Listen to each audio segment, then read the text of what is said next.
Oh hey guys, I know this may come as a huge shock to you, but I really like video games. I know, surprise surprise, right? Anyway, I've played some games in 2024. Not as many as last year or years prior because I've got more stuff to do now. But I still played a lot of games this year, and I want to showcase the top 10 games I played in 2024. Now, all of these aren't necessarily new games that came out in the year 2024, because if that were the case, there would only be like two, maybe three games on this list. Pretty much just any game that I played for the first time this year, or revisited after not being able to get into it before. Basically, the game is new for me. So, let's go. He's the leader of the bunch. So, starting off with Mario vs. Donkey Kong. Specifically, the remake that did indeed come out this year. But even though it came out this year, it's still a remake of an old game that came out originally on the Game Boy Advance. Now, besides the graphics overhaul, they did add like two worlds, I believe. But I'm not sure which two worlds are new. I haven't checked. I probably should. But yeah, you know, some new content was added. And at $50, a pretty good puzzle game, I will say. It was it had a lot of very good puzzles. At first, they were all very easy, and they didn't really get that hard until, like the late worlds. And after you beat all 8 worlds, you unlock even more special worlds and expert levels. So they do get more difficult, but it is a Mario game. It is technically aimed for children, as you'd expect. It's Nintendo. But they do get more difficult as you go through it. And I really liked that. I really liked all the puzzles, even the easy ones. They were still fun to solve. My only issue with the game, the only thing I didn't really like about it, is once you get to world 7 or 8, the puzzles are getting more difficult. Yes, I like that. But there's more, things getting in my way, like enemies, or just, things that could kill, it's, hazardous environment. Listen, I'm all for difficult, hard-to-solve puzzles. What I'm not for is just annoying obstacles that are there just to annoy me. I don't like that in a puzzle game. I just want to solve puzzles. That's all I want to do. I don't want to be stressed out by freaking, things, coming after me, or worry about hitting some electric spark to kill me. I don't like that. I really didn't like that. So by the time I got to worlds 7 and 8, I didn't want to play anymore. I just want to finish the game. I just wanted to finish the game. And even though I unlocked more worlds after the DK boss fight, you unlock some more worlds after that. I don't know if there's another boss fight after that. I don't know, because I didn't want to play anymore. So it was a pretty fun game at first going through it, but eventually it just got kind of annoying and tiring, so I just decided to stop. But for the parts I played through the main part of the game, I did like it. I did enjoy it. It was pretty good, but it was nothing compared to the rest of the games on this list. I'm just being real. So, yeah, that was Mario vs. Donkey Kong. Yeah, let's feed it a chili dog. Everyone loves chili dogs. I don't think he can eat solid food. Well, then put it in the blender. Well, if you say so. The chili dog, not the baby! Next up, Sonic Superstars. Now, of course, my favorite Sonic game is Sonic Mania. Keep in mind, I've only played 2 other games besides Sonic Mania, Sonic Colors, and this game on this list, Sonic Superstars. And while I still prefer Sonic Mania for its absolute peak level design and just in general fun gameplay loop, and I think the bosses were better in Sonic Mania than in Sonic Superstars. But Sonic Superstars, there were some things about it that, like some aspects of it, that made it go up against Sonic Mania in a lot of ways. It was very good, and it has a lot of qualities that in some ways make it better than Sonic Mania. For example, Chaos Emeralds. So of course you still have to find, big rings and levels to go into this, special secret level, whatever, to get a Chaos Emerald. And while the levels to get Chaos Emeralds aren't as fun, like the little bonus stages to get the Chaos Emeralds, they're not as fun as they were in Sonic Mania. Sonic Mania, you'd have to race around. It was actually really cool, really fun. You really got into it. Sonic Superstars, it is still fun, I will admit. I was able to find that you could be a little strategic as to how you traverse closer to the Chaos Emerald to catch it, but it still wasn't as good. But the really good thing about this game, one really cool thing they decided to do, was when you get a Chaos Emerald, you unlock a power, and you can use powers that you unlock from getting all the different Chaos Emeralds. And when you get a new Chaos Emerald, you unlock a new power that you can use to just absolutely, in some cases, break the game. The red Chaos Emerald, the power you get from that, you can basically break the game and just skip half a level. It's pretty broken, but it's also a really useful power to, say, get to another big ring to find, another Chaos Emerald, to get another Chaos Emerald. So the powers do come in handy, and they're really fun. And when you, get a new Chaos Emerald, it will give you a quick tutorial of how to use the power. And those were fun in pretty much every scenario. They're useful in boss fights, they're useful in traversing the level. They're really just a fantastic addition and a really great way to make getting the Chaos Emeralds more rewarding, other than just if you get all 7, you can become Supersonic. You actually get rewarded every time you get one Chaos Emerald, unlike Sonic Mania, where you only feel rewarded after you get all of them. So I really liked that. I also really liked the art style. I really thought it was beautiful.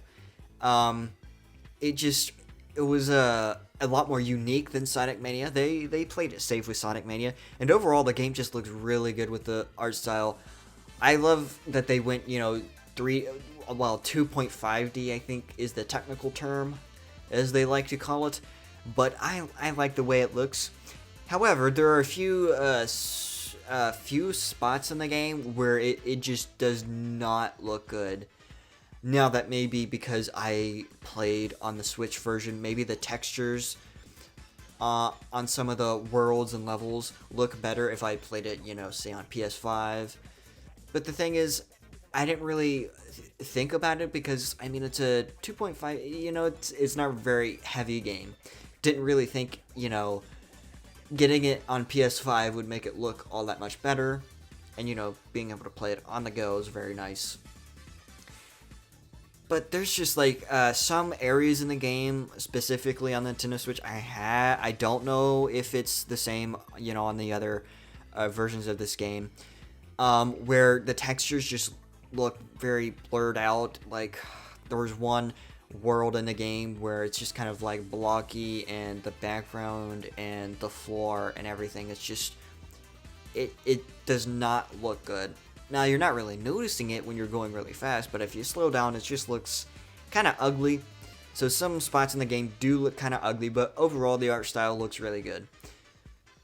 Also, the being able to just replay any level at any time, just like you would in a 3D Sonic game. For some reason, you just couldn't do that in any of the 2D Sonic games until now. Yeah, in Sonic Mania, you had to just play through the full game. That's it. You can't just quickly revisit another level. Yeah, not great from Sonic Mania, but you were able to get behind it because it was just so fun to run through the game and just do multiple playthroughs. But I still think it was a good idea to give players the option to just revisit any level at any time. And there are some bonus levels, which I won't get into, and there's the building the robot, which I still don't really know what that does, so I'm not going to get into that. But basically, it's a very solid Sonic game. It was very fun to go through, get all the Chaos Emeralds, use the powers, have some fun. The bosses were not, I didn't really like them that much. But yeah, overall, good game, but, you know, not my favorite that I played in 2024. Hey, motherfucker! Come here and give me your liver! So, moving on to Super Mario 3D Land. Now, I owned a 3DS before when I was a kid. My brother just one day gave it to me for some reason. I still don't know why. I still don't know why he did it. I never thought to question it. So yeah, I had a 3DS as a kid, and I had actually seen Super Mario 3D Land like in the store before, and thought, wow, that looks like a really cool Mario game. I should get that. I never did when I originally had the 3DS, but I, in recent, acquired a new 3DS, specifically the new 3DS XL, it's called. Weird naming, Nintendo. So I finally got to play Super Mario 3D Land for the first time, and might I say, it was really good. It just was nothing compared to the other big 3D Mario games. Comparing it to its Wii U counterpart, Super Mario 3D World, that is a much more fleshed out, bigger, you know, more quality levels. It's just a better game. But Super Mario 3D Land did do it first. So basically, 3D Mario games took a different note, just decided to do something different when they transitioned into 3D for the Mario series. So it was different, you know, than the 2D playstyle.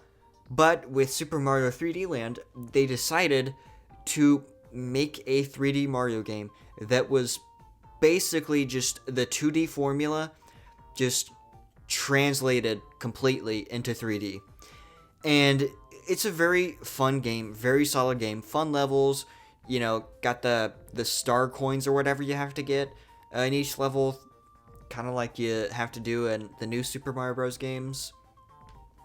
And it's a very solid game, very fun levels. I don't think there was a time where I really got super annoyed with the game. I was just having a fun time in the game throughout. It just, you know, the fun didn't stop, but the fun didn't peak as high as it peaked for other Mario games. So as much as I enjoyed it, I overall didn't enjoy it as much as some of the other ones. It was still good. It just, the levels were very short. There were a lot of repeating elements. I mean, you would expect that, but just more repeating elements than in like Super Mario 3D World, which had, you know, more unique levels going through. So I liked it. I just didn't like it as much as Super Mario 3D World and some of the other 3D Mario games. But it is a solid time, and considering since it was like the first 3D Mario game you could play on a handheld, besides Super Mario 64 DS, which, I mean, yeah, I think it's, you know, it's a good game. It was very solid, and a brand new 3D Mario game made for handheld. They did a good job overall, but there's just not really that much else I can say with it. You can play as Luigi when you first beat the game, and then you basically go through all the worlds again, but the levels are slightly changed to be more difficult. And yeah, that's pretty much all I have to say about it. Solid game, very fun, but just not as good as some others.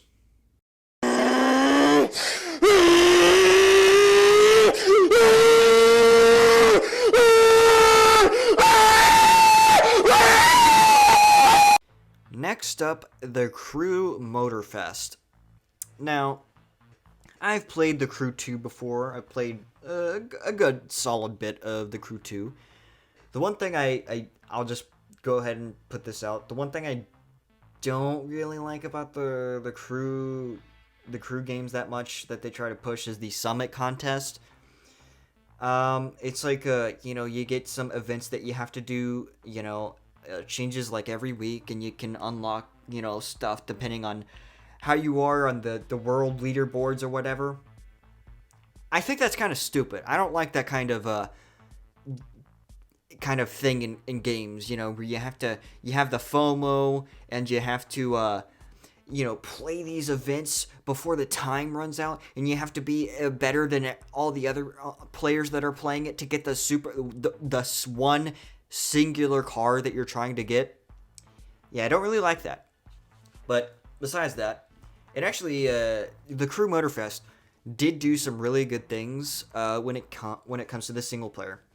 I really like what they're doing with the single player currently with the playlists.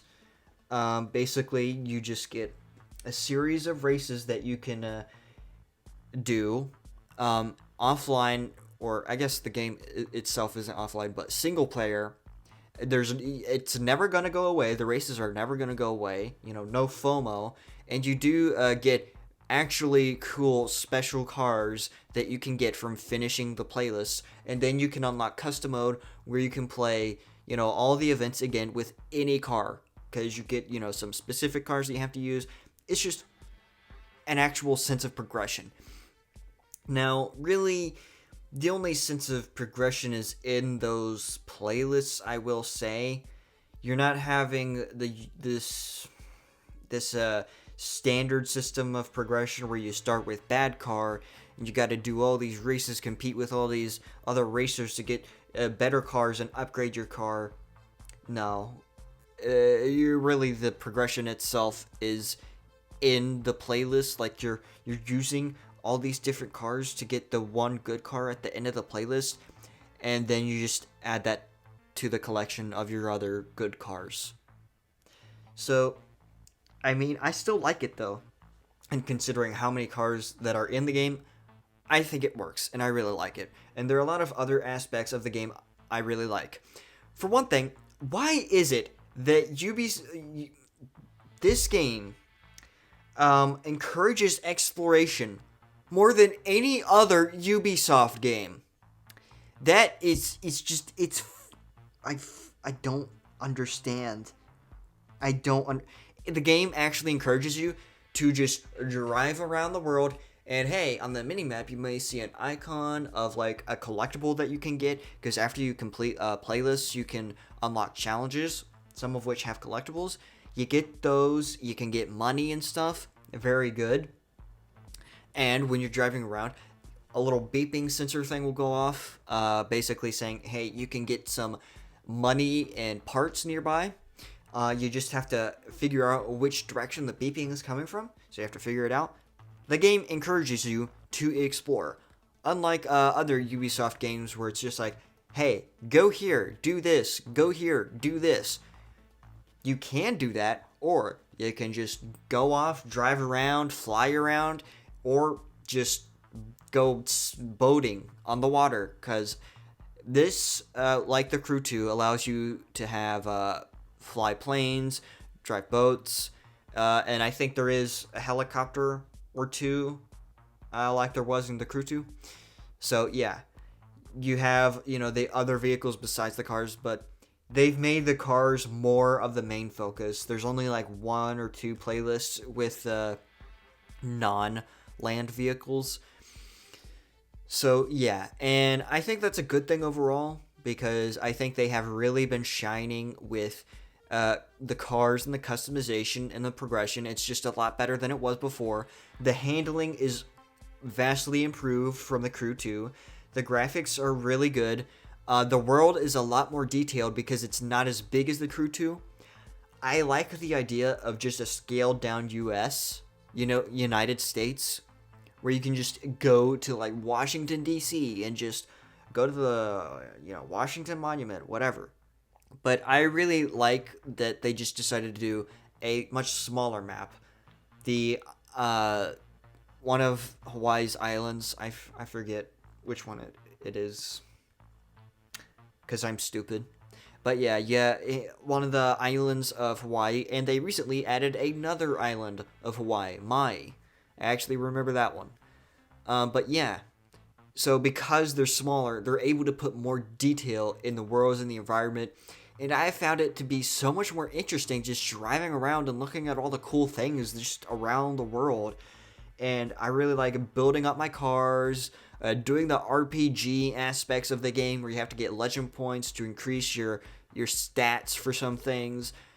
Overall, a really cool, fun racing game that, compared to other racing games to come out in recent, is probably, almost, in the top, in the big leagues. It's one of the best modern racing games to come out of recent, really good, really fun, really solid. Not as bad as Forza Horizon 5, Sorry, Forza fans. The only issues with it are just because of Ubisoft pushing, microtransactions and stupid shit like that. But, other than that, looking at what the developers, Ivory Tower, put into the game, it's really fun. And if you like racing games, you should play it. You should try it out. Phew. Zelda! Link! Oh boy, smooching time! Next up, what? We have a Zelda game? A Zelda game that's not on the top of the list, at the top of the list with other Zelda games? That's really only because I haven't finished this game. Okay? So I've actually played the Minish Cap before on the Wii U. But I got The Legend of Zelda, the Minish Cap, for the first time on the Game Boy Advance. And I've been playing through it on the Game Boy Advance. And might I say, it was even better than I remember it being. It's really fun just playing it on the original hardware, just being able to pop out my Game Boy Advance, put in the game, just play it anywhere. By far my favorite game on the Game Boy Advance so far. Well, that and Donkey Kong Country. Donkey Kong Country I played through on the Game Boy. It was very fun. But staying on topic, The Legend of Zelda: The Minish Cap is a really good 2D Zelda game. That does, some things more unique than other Zelda games. Of course, since Ocarina of Time, every Zelda game has to have its own unique gimmick or thing going on with it. And with the Minish Cap, its thing is becoming tiny. So you can find these little points, these little spots where you can shrink down to be the same size as the Minish people. These really small people that are apparently basically helped found Hyrule. So many different creatures and species in the Zelda franchise have helped found Hyrule. I've lost track of the number. I think the Zonai, I can't keep track of the freaking Zelda timeline. It's too complicated. It's too convoluted. But you shrink down to Minish size, and you can go to these little small things, these little small areas. There's the small houses, like these little small mushroom houses where you can meet other Minish, talk to other Minish. There's a village in one of the areas of the game, and there's another area in the game where also you shrink down to small size to get to this mine, basically this mine. It's actually a key point that you have to go to in the story. And it's really cool having, because you have a bunch of these little points to shrink down all over the place, and basically there are these little holes in the ground, little small vines you can climb up, little things where water is just flowing out of, and you can go to those little spots and find something when you shrink down to Minish size. You can go there and you can find something there, and that I think is really cool. And one thing else, the Kinstone Fusion. So basically, you get these things called Kinstones. You start to have a nice collection of them. You get them by doing basically anything. You can just find a lot of these Kinstones, And basically, you can, when you go up to NPCs, they'll have like a bubble that starts to pop up, you know, like a thought bubble or whatever. And that means you can trade. And there's a dedicated button to trade or fuse your kinstones with theirs. And basically, when you do that, something happens. Something will pop up on the map, and it could be any number of things, you know. It could just be something to give you rupees, something to give you like a, I don't know, a key element like a empty bottle, something like that.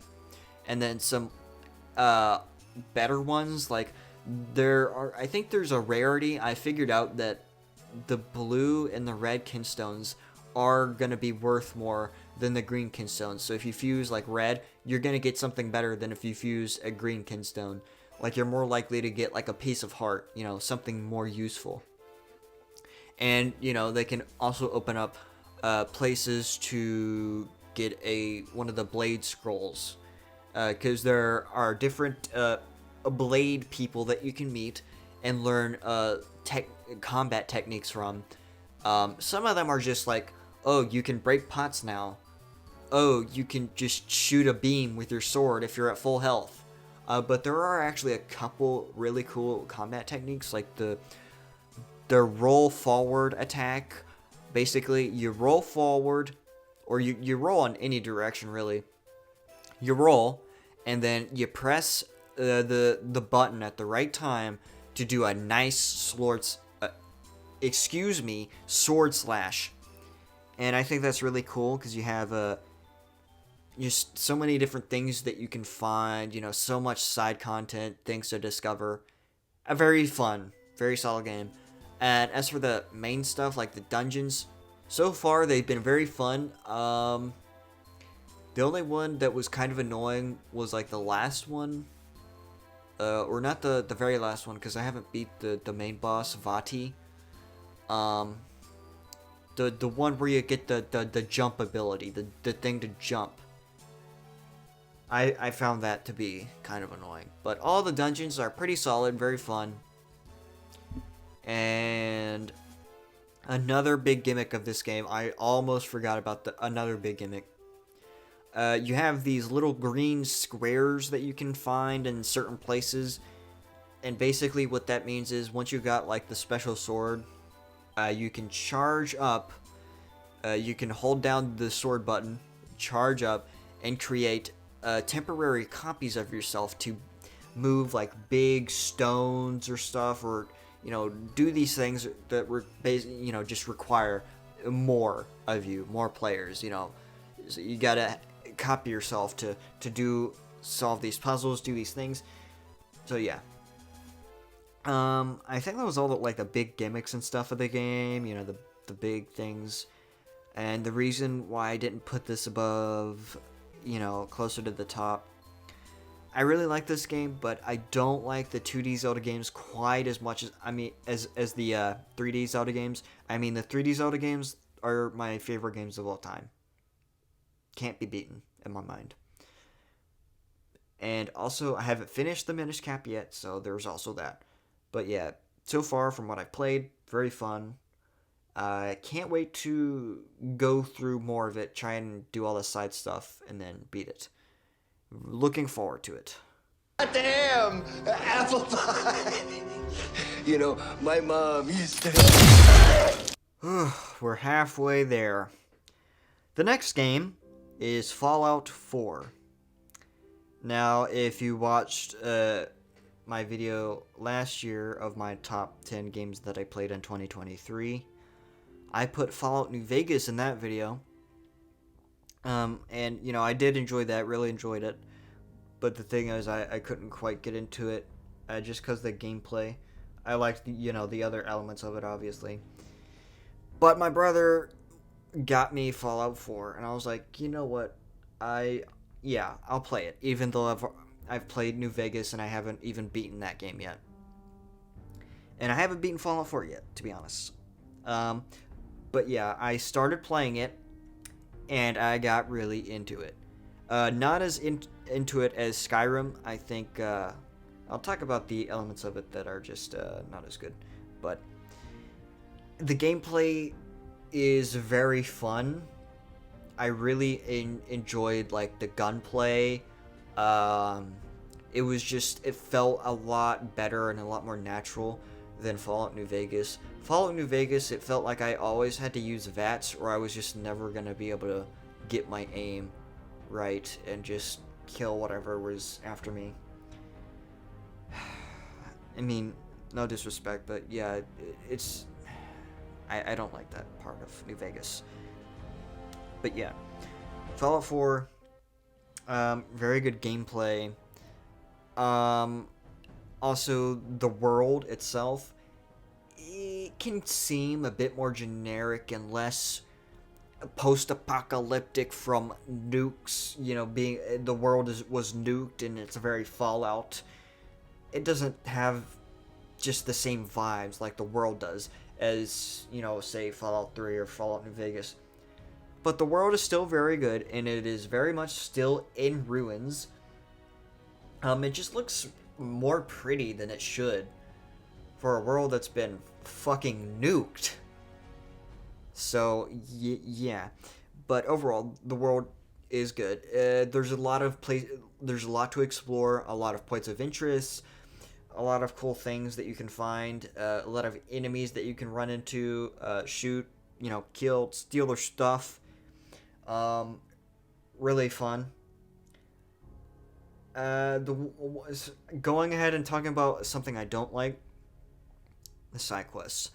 Dear God, I do not care for the side quests. I just do them because XP and the game really wants me to. Oh, I hear a cat. But other than that, I don't really like the side quests. So, in the beginning of the game, you kind of have to do some of the Minutemen quests to first get, you know, a little leveled up and a little more geared up to start just exploring. I tried just going off my own path, exploring on my own as soon as I was able to, after I, you know, first saved the Minutemen, just do whatever.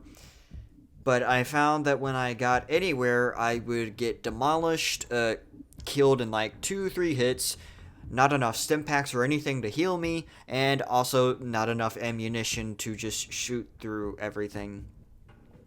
So I really had trouble just trying to find, you know, places just to go to in the beginning of the game. Like, the enemies aren't scaled, I don't think. Yeah. So you kind of have to do the Minutemen quests in the beginning anyway, so... And... they are so fucking boring. I almost just didn't want to play the game because the Minutemen quest was like, hey, go kill these 3 bandits that are attacking this farm, village, whatever the fuck. Go over there and help the people. I have to go over there, talk to the people, and they're like, hey, could you take care of these bandits for us? Hey, could you take care of these bandits for us? Every single fucking time. I was about to lose it. But after you play through you do some of the Minutemen quests, get leveled up, get some more ammunition, stim packs, you know, stuff to heal, all the gear, all the things you need, and have, you know, are ready to set off and explore the wasteland. And that's when I fell in love with the game. Just exploring around, finding outposts, caves, whatever. It was just so much fun. Finding enemies, shooting them, killing them, taking their stuff, you know, finding all these other people that I can help.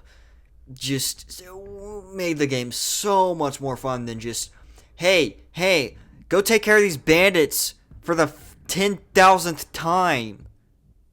Yeah, I was very happy to just be able to explore and just do my own thing. But yeah, that is honestly something I really don't like. The side quests are boring as hell, and they're tedious and they're annoying, and there's just why? Just why?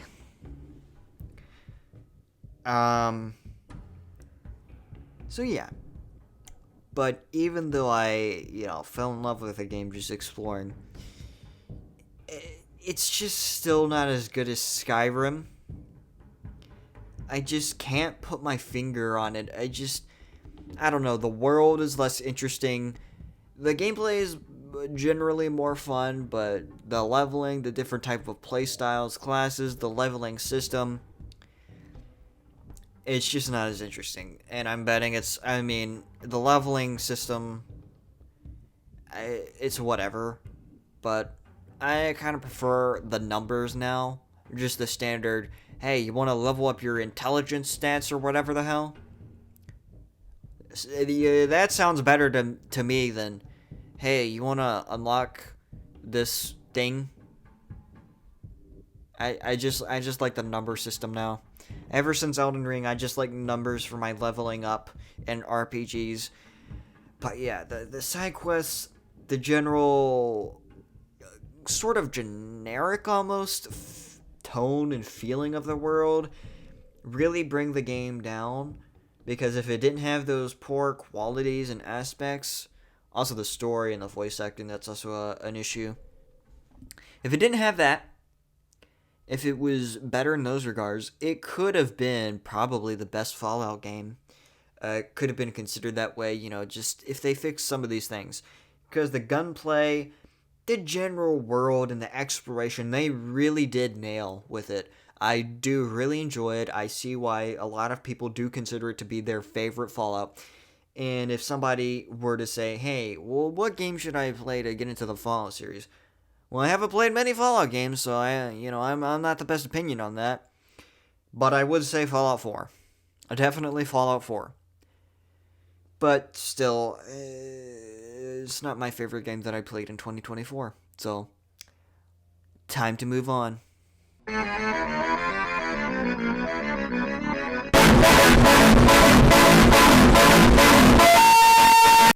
Spider-Man 2, the ambitious sequel to Spider-Man from 2018.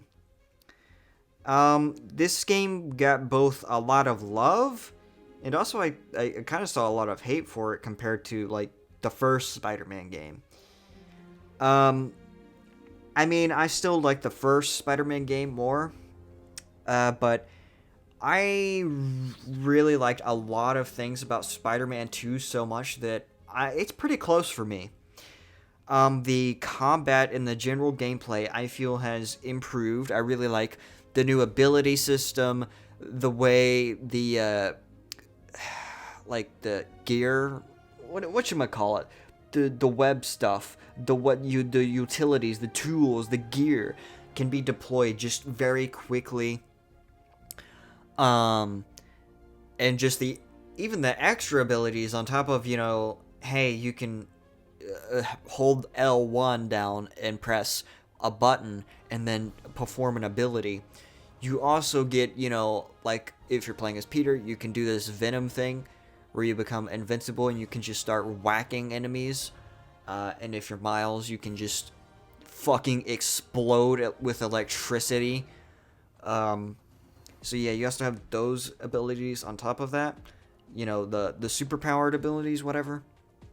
I really like what they did with the combat. The general gameplay is very fun. The traversal, a lot of people have talked about it being the best of any video game, having the best traversal.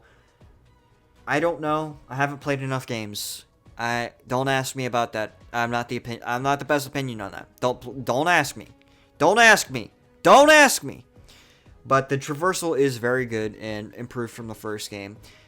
They pretty much doubled the map size by adding, the new the other districts, outside of Manhattan. You hear that? That's a cat. Like Brooklyn, that Queens. Those are the only two districts I know. Now, since they added more to the map, obviously they actually put stuff there to do, because there's new side content, new side missions, that's just okay, in my opinion. The side content, I think, has gotten a little bit better in some ways, and a little bit worse in other ways. I like the way you find, these little side quests or things to do. You do have some sense of exploration. It does kind of encourage you to go to these areas, use your scanner, find new things that you can do in those areas. And I think that's really cool, but the side content has never really been in the Spider-Man games between this, Miles Morales, and the first one.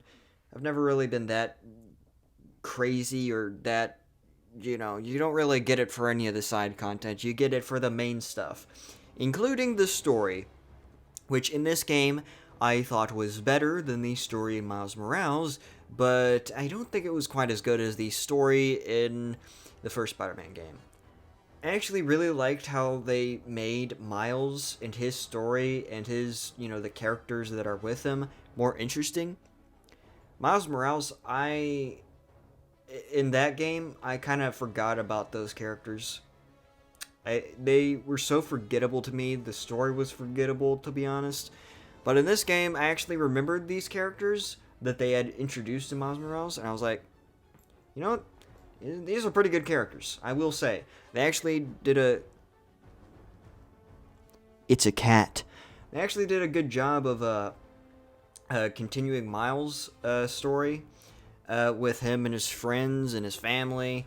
But what they did to Peter, they kind of lessened his strength, his power, made him seem like an old man.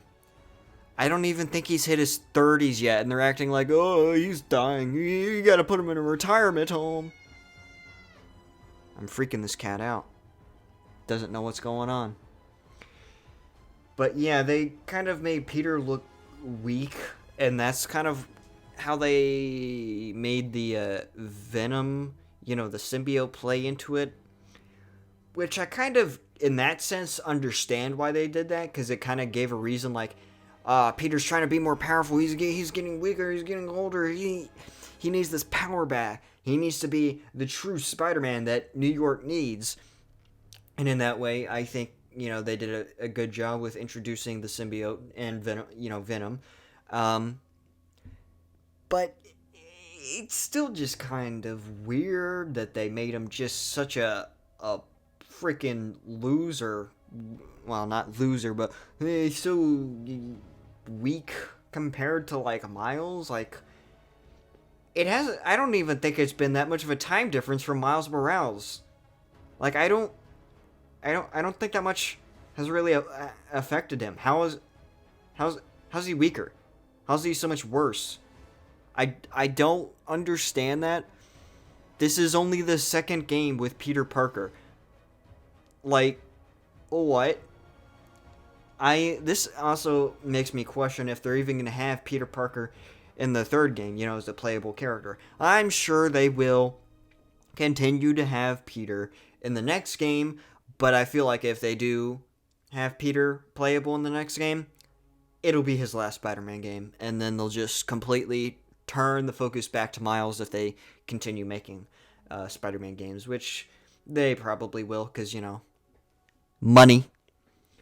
But yeah, this story kind of goes all over the place in some areas too. It just felt like I don't understand why they're trying to why they're trying to explain it this way. Like, why this doesn't quite make sense to me. How does that work? What?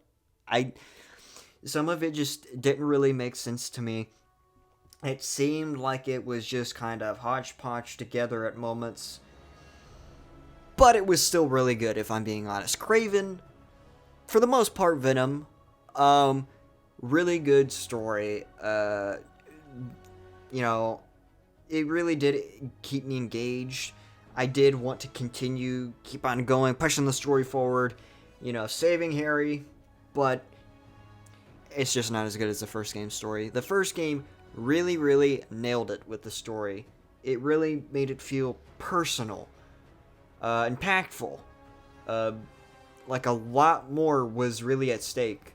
You see, a lot is at stake in Spider-Man 2, But to be honest, it doesn't really feel that way. Like, the whole city's about to be turned into the symbiotes, freaking symbiote people. And I just felt like, okay, cool, whatever. I'll just keep playing the game. No biggie. It just didn't feel that as impactful as the first game. And as much as I like the addition to the map, I still don't really feel the need, the urgency to just explore. I don't really feel that in this game. I just don't. I mean, it's kind of cool, but, like,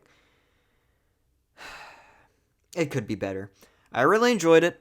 I thought it was really good. I liked it more than Fallout 4 and all the other games, before on this list. But, yeah, I've got a few more that I liked more. A brawl is surely brewing. Guys, guess what? I killed the devil. I'm so freaking cool. The number 3 on my list is Cuphead. Why? Because it's peak. I finally decided to get it and give it a proper try, playing through it. And at first, it was just like I was doing the early bosses and stuff, and it didn't quite hook me, but I found it fun. But then I just started playing more, and then I started playing more and more and more until I got really into it. Fighting all of the different bosses, doing all the different run and gun missions, also doing those weird mausoleum missions where you just have to parry all the ghosts, the ghosties. All really fun, and it got me hooked to the game. The gameplay just feels so good. Like, I don't know how to exactly describe why it feels good. It just does. It's fun just jumping around, shooting, and then, if you keep dying several times to one boss, just switching up your, whatever your layout is with the different shot types and the charm you're using. I found it to be really fun. I would struggle with a boss sometimes. I'm like, man, I'm not doing too good. Maybe I should just switch up my layout for this person. So I'd switch my shot. I'd maybe switch up my charm, and then bam, I was just blazing through it. Making it so much more easy. But still, it would be difficult, as all the bosses in the game are. And you would think that would get frustrating, but to me, it didn't, except for like a couple bosses that really did frustrate me. But overall, I just was, I didn't care that I would, die so much, because I felt the progress. I felt that I was getting slowly better and better. And, sometimes I mess up more than other times, and I just keep trying at it until I beat the boss. And it felt amazing every single time. Especially when I'd get, a nice rank, like A+, whatever. I do have, like, an S rank on one of the levels, because I did try out expert difficulty once I beat the game. That is something that you unlock after beating the game on normal difficulty, which is already hard enough as it is, so I can't imagine how hard it would be to try and beat the game on expert difficulty. Also, the DLC was also really fun. All the bosses in the DLC were really fun. And the DLC character, Miss Chalice, is overpowered, but not that overpowered. Like, there's a lot of situations where Miss Chalice is absolutely overpowered fighting a boss, and there are other situations where it's like, I need to switch to just a regular charm, playing as Cuphead or Mugman, because when you play as Miss Chalice, you don't, get a charm. Like, you equip a charm on either Mugman and Cuphead, and that lets you play as Miss Chalice, because she has a few extra moves and stuff. But you don't get to use any of the other charms, so as overpowered as she is in some cases, she's still not like, oh, yeah, this puts the game on easy mode. This makes the game freaking every boss so much easier. It doesn't.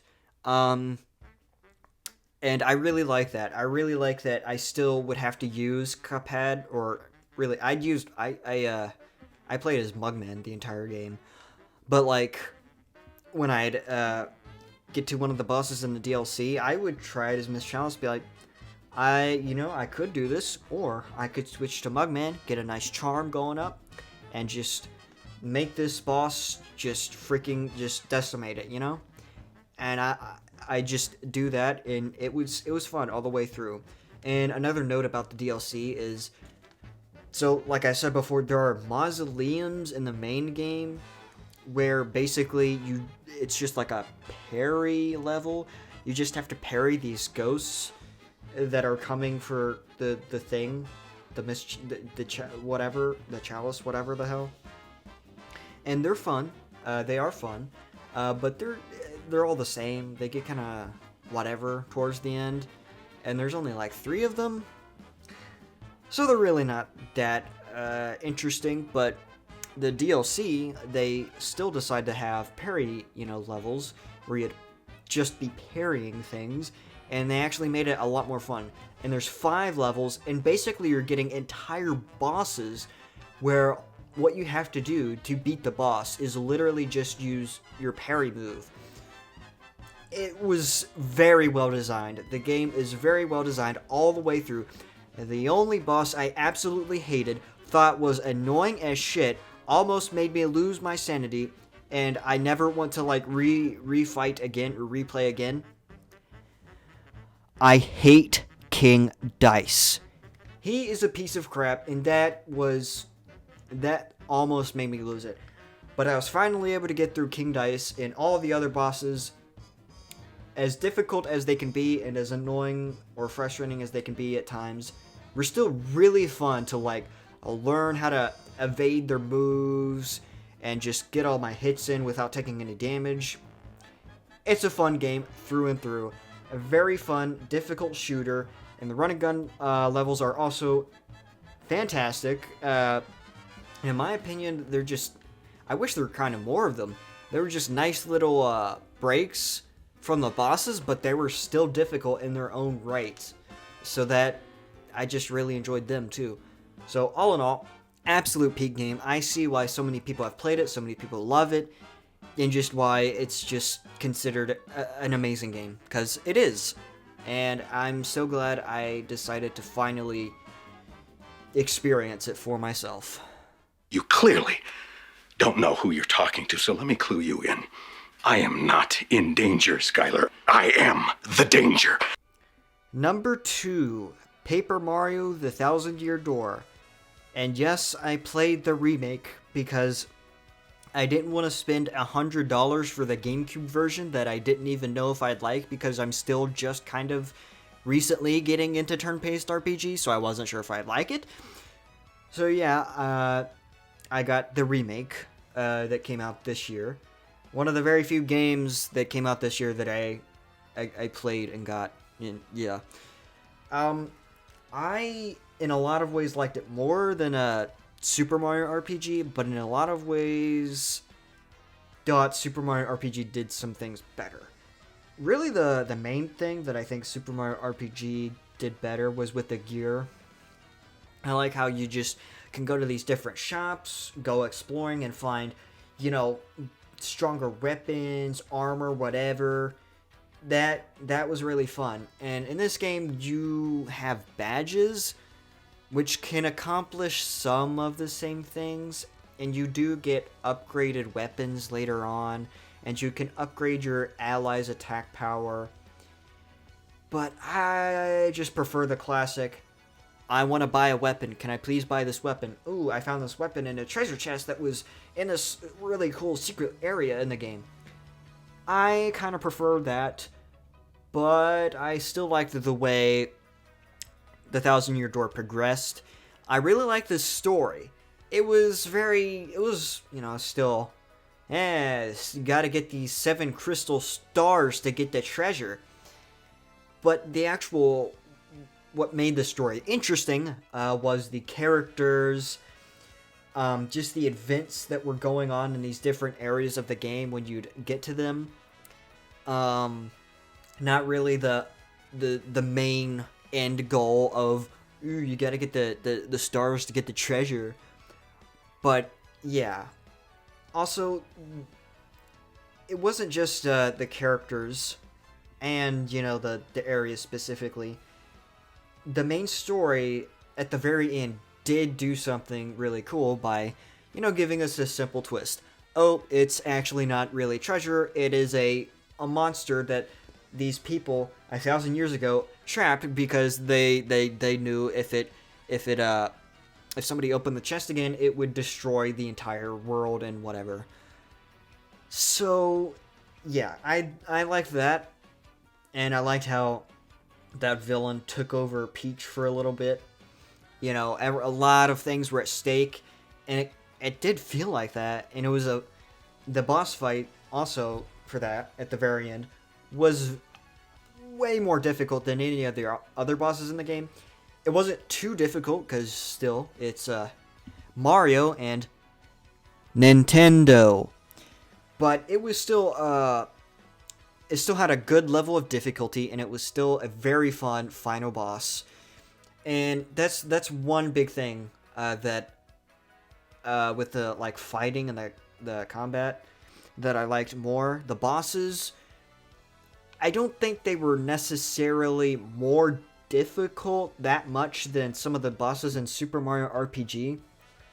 Super Mario RPG's post-game bosses were it was super difficult, but Paper Mario: The Thousand Year Doors bosses, I don't think there are any post-game bosses. I haven't checked. And the bosses as you progress through the main game never get too difficult. But I feel like they require a little more strategy than the bosses in Super Mario RPG. And they feel more unique, and they actually feel more connected to the story that's going on in these different places. So I just really like that. And since it's a remake, it does some things. The graphics are better. For some reason they lowered the frame rate. I guess they couldn't do 60 frames for the game, which doesn't really matter because it's a turn-based RPG, not an online shooter. It really does not matter if it's running at 30 frames. Also, there's some dialogue changes, of course, different things like that. And they actually uncensored a character, Vivian. Yeah, so they did a lot of good things with this game, with remaking it. Finally, fixed some things since times have changed. They made the graphics better, of course. And yeah, all the characters and allies too are great. Besides that, I don't know. Perchance. Oh, the powers, whatever the abilities or whatever you want to call them that you get to get to the different areas. So after the first area that you have to go to in the game and fight a boss, you unlock the ability to basically make yourself super thin. I mean, your paper, you just turn to the side and you can go through bars and stuff, because you can just slip right on through. You can't do that until you get to that first area for some reason. I don't understand how that makes sense. But, it's whatever. And then you get, the ground pound. You can roll yourself up into a little freaking cylinder that can roll around and go under things. One of the characters can blow away pieces of paper, that are just hiding things. And yeah, you just get a bunch of different powers, meet lots of new characters, get a bunch of allies, and you also get to see the stories of Peach and Bowser as well, which I thought was really cool, and how they are doing in their own parts of the game. Bowser, they kind of just added him in for the laughs, I think. He just, barged in and was just kind of there. He was always freaking 10 steps behind everybody else until the very end where he just pops in and you get to fight him. yeah, pretty random. Other than that's all I have. Fantastic game, great remake. But there's still one more game that I liked more, and it's gonna be really a shocking surprise. I know it's just gonna be absolutely, you know what? So yeah, that's Thousand Year Door.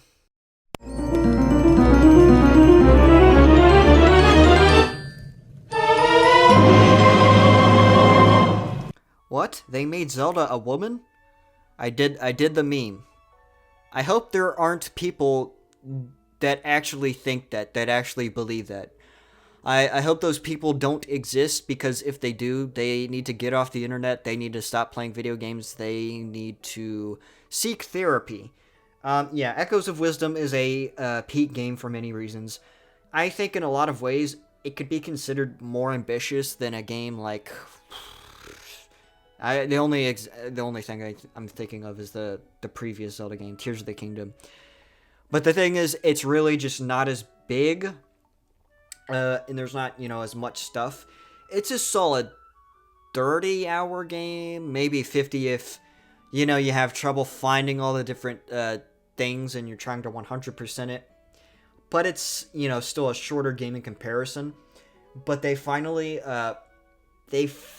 put 2D Zelda back in the open world concept. Kind of like what they did with Breath of the Wild. Although, technically, the first Zelda game ever was open world. So, yeah. It's not technically the first 2D open world Zelda game. But it's the first time they just went back to that open world, whatever. And you can basically, after you finish the tutorial, and you get some good echoes, you can go anywhere. You can just do anything. You can crawl up walls if you make an echo of a spider, the crawltillas, and then you can just follow them, and you can just go anywhere in the game, basically. So, kind of like, Breath of the Wild, Tears of the Kingdom, where you get to a certain point and bam, you can just go off, do whatever, explore the entire map. You don't have to do the dungeons in any particular order, because, like, the items and stuff you get from them, they're usually, like, stuff to help, more stuff for your sword fighter form. Like, you unlock the bow in sword fighter form, you unlock bombs in the sword fighter form, which you don't even need bombs, because you can, there's a bomb fish that you can, make a copy of anywhere and just use that. So basically, all the things you're getting from dungeons still aren't essential, and that's why you're still able to do the dungeons in any order, and you're able to just go anywhere without basically any restrictions. And of course, there's even ways to cheese things. I think you can cheese dungeons. I think I've seen people do it before, but they are more linear than they were in Tears of the Kingdom and Breath of the Wild, which is a very good thing. I think it made it far more enjoyable. I really liked the dungeons in the game. Unlike Breath of the Wild and Tears of the Kingdom, I actually looked forward to the dungeons. I actually thought they were fun. I think the way they were laid out, just the puzzles were more interesting. They took longer, which is a good thing, because Tears of the Kingdom dungeons you can beat in like freaking 2 minutes tops. I'm serious. You could probably speed run those things. They are incredibly easy and short. However, they did have good bosses, but so does this game's dungeons. And there are a bunch of bosses everywhere. So I don't think there are actually any bosses just in the main overworld. You have to go to like specific places. You can find a Lionel if you go into basically the lost woods of the game. You have different mini dungeons where at the end you fight a little mini boss basically, and you get a piece of heart. So they do have more bosses in other parts of the game, like in caves and dungeons. You have the level 3 enemies, like level 3 Borblins, or Moblins, level 3 Darknuts. It's a interesting name. And level 3 Lizzlefoses. Lizzles? I don't know how to say it. I don't. But yeah. So you also have a good number of bosses, and besides the dungeons, you do get those mini dungeons. Although I don't remember any of the mini dungeons being that puzzle based. It was really just enemies that you have to go through, you know, kind of like a challenge to get to the final boss of the mini dungeon, where you'd get, you know, the piece of heart. So, but there were still different kinds of puzzles and stuff in other parts of the game besides the dungeons, like in caves and stuff. They did a great job with the caves, having a bunch of different, you know, little dungeons that you can go inside, complete a little challenge, solve a little puzzle, traverse, you know, find a way to traverse through the cave and get a nice reward. They did a lot of good things with this game, including the story. You know, they switched things up, of course, since, you know, you're not playing as Link anymore. They actually made the main villain someone else besides Ganondorf. They actually made it a non-Ganon villain. Basically, Null. That's the name of the villain, Null. And basically, that's why the three goddesses created the world, to seal this basically void, this living void that just tries to destroy all of the life. And basically, yeah, a lot is at stake in the game.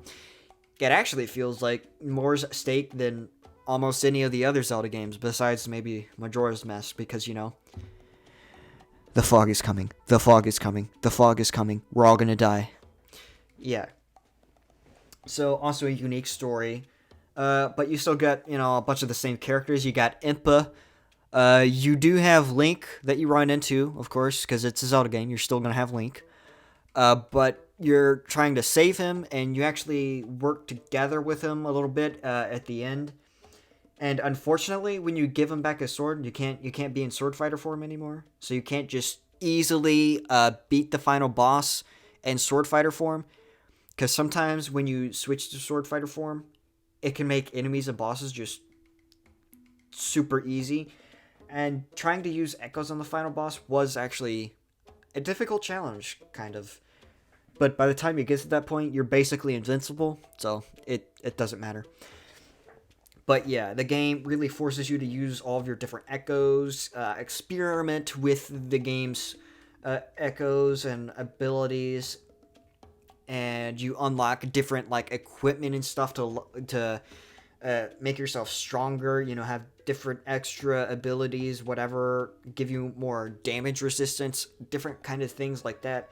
And you even have a way to expand, like, you can equip more at a time. So there's so many different really good layers of progression in the game that really make it fun to play through.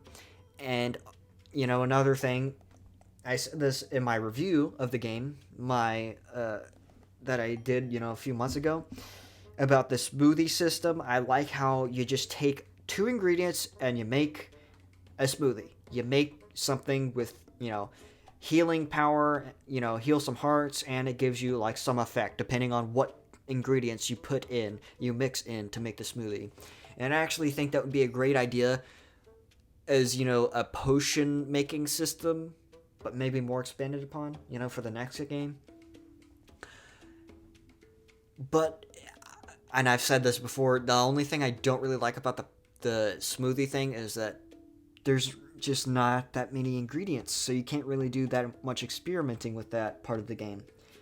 And that really is the only issue that I really saw with the game.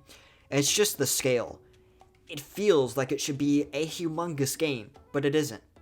With all the features, the abilities, the different things you can do, it should seemingly be a just ginormous game that should have so much more than it actually does. So in that way, it's a little disappointing. But I still thoroughly enjoyed it. It was my favorite game that I played this year, hands down. At least new game that I played this year, that I played for the first time. And it actually did come out this year.